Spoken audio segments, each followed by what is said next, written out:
My name is Frank Leroy Gurney, and I was born 12th of February 1923 at Camposeco, California. I went to Stockton and enlisted there.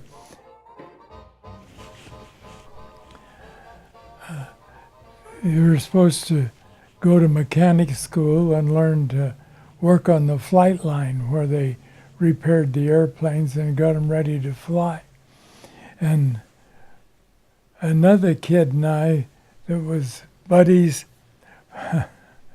we went to the school and we worked on the flight line, and we used to get KP about 3 days a week instead of working on the flight line. And then they got a deal where they built a barracks for WACs at Stockton. And they were across the road from the main base. And this other boy and I, we signed for every job that came along. We wanted to fly if we could. And so it got so bad that we was working 3 days a week across the road from Stockton Field, and we were pulling dandelions because they didn't like dandelions in the field next to the wax barracks. So we each took the cadet examination, and I took it, and 29 days later, I think I was on the train to San Antonio, Texas, to pre-flight school. When we went to San Antonio, my partner, he qualified for a bombardier, and I qualified for a pilot. They said the pilot was the lowest rank of anybody, that you didn't have to know nothing to fly. And when I was at basic flying school, I got assigned to single engine advanced, and we was gonna leave like tomorrow, and in the night I got an awful pain in my hip, and I spent 4 months in the hospital in Topeka, Kansas, General Hospital, and that ruined my chances for being a single-engine pilot. So I went back and went to twin-engine advanced, and from there they said all the guys that graduated either went to first pilot school or to co-pilots, and I went to co-pilot. From there we went overseas, and we went to India and was assigned to the 9th Bomb Squadron, 7th Bomb Group, 10th Air Force. There was a little gully not too far from where we lived, and when the monsoon storm would go by, well, you could step across it, and in about 3 or 4 hours it'd be about 100 yards wide. It would rain that hard. We flew one mission from there, and they sent the other pilot and myself back to Calcutta, and we flew gasoline-powered locomotives into Burma. We went on, they were Japanese airstrips, and every 100 feet they had a ditch dug across them. and they had filled them, but it was kind of rough landing with a 4-engine airplane. We had a C-87, which was a cargo version of a B-24. And we were there for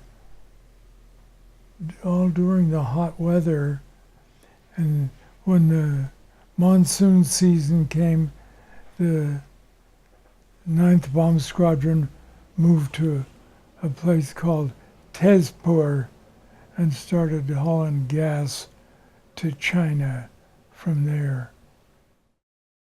We called it Flying the Hump.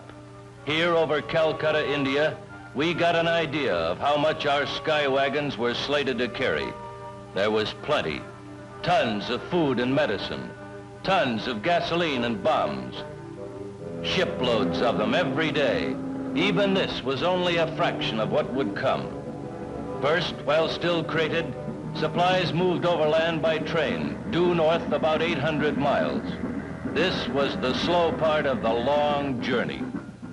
Then near the border of Tibet, our supplies were parceled out to several airfields, like Chabwa, largest of the Hump terminals.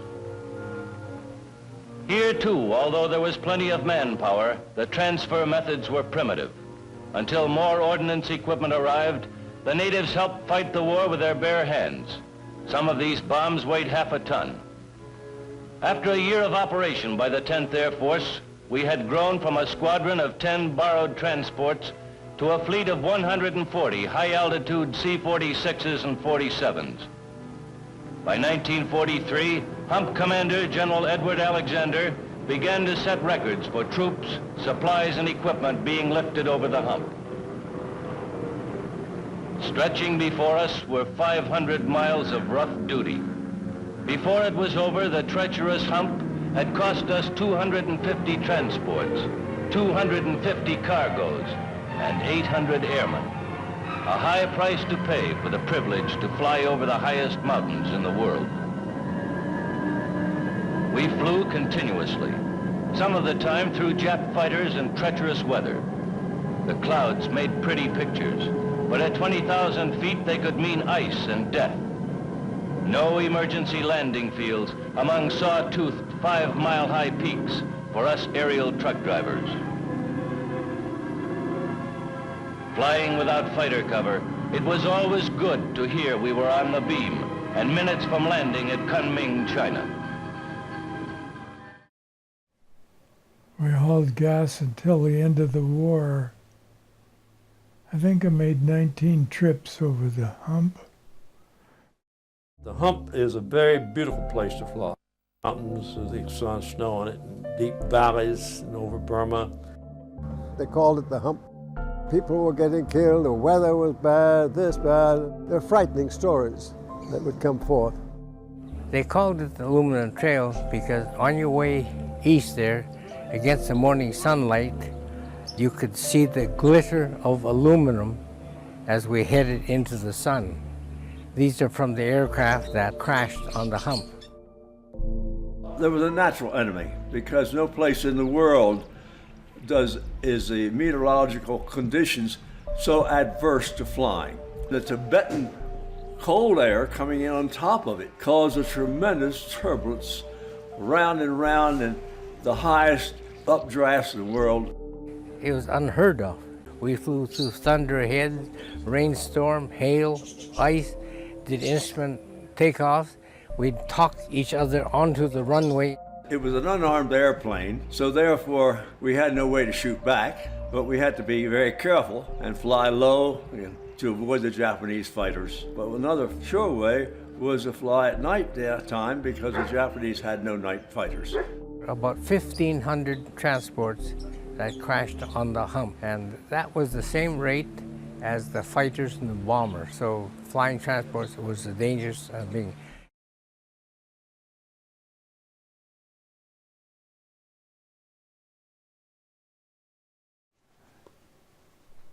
Yeah, it was a simple airplane to fly, and it was pretty good, but they used to overload them something fierce.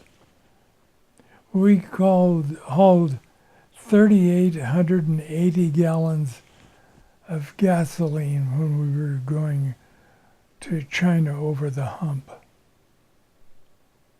They had, all the tanks were full, and we had 2 Bombay tanks that held, I think, 425 gallons apiece.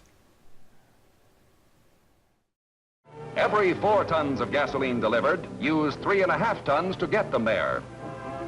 Despite the hazards and hardships, despite the costs, the Army Air Forces had conquered the hump.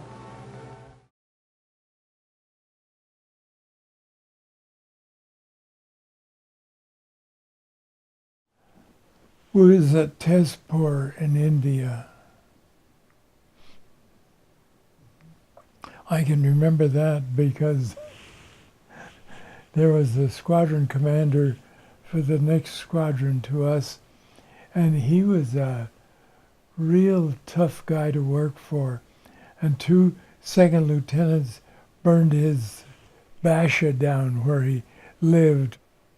Well, they were small bashas, they called them. They had 1 door and 1 window in them. And they had bamboo up, and they had roofs on them were all rice straw.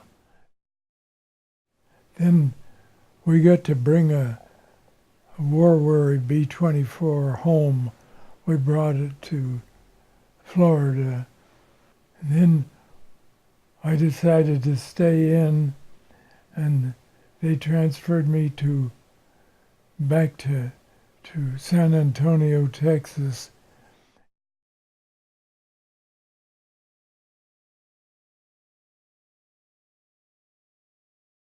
Anyhow, they decided that they didn't need flying officers because they got so much pay. And so 26,000 flying officers got mustered out at one time. And I was at San Antonio when I got mustered out. And we came home, and the job that I had before I went in the service, it was a county job, and it was sort of political, and I didn't stay there.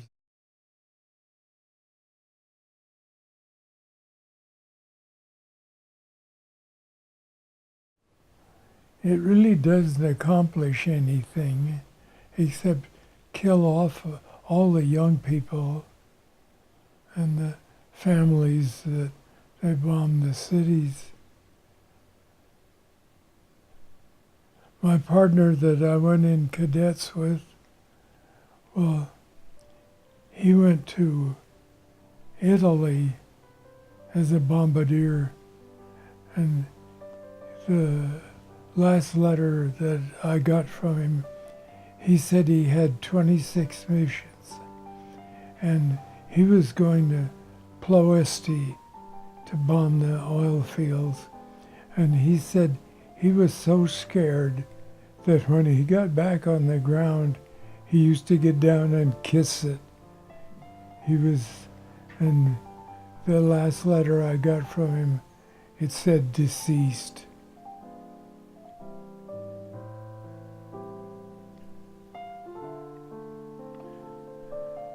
There's an awful lot of young fellas that didn't come back from the war.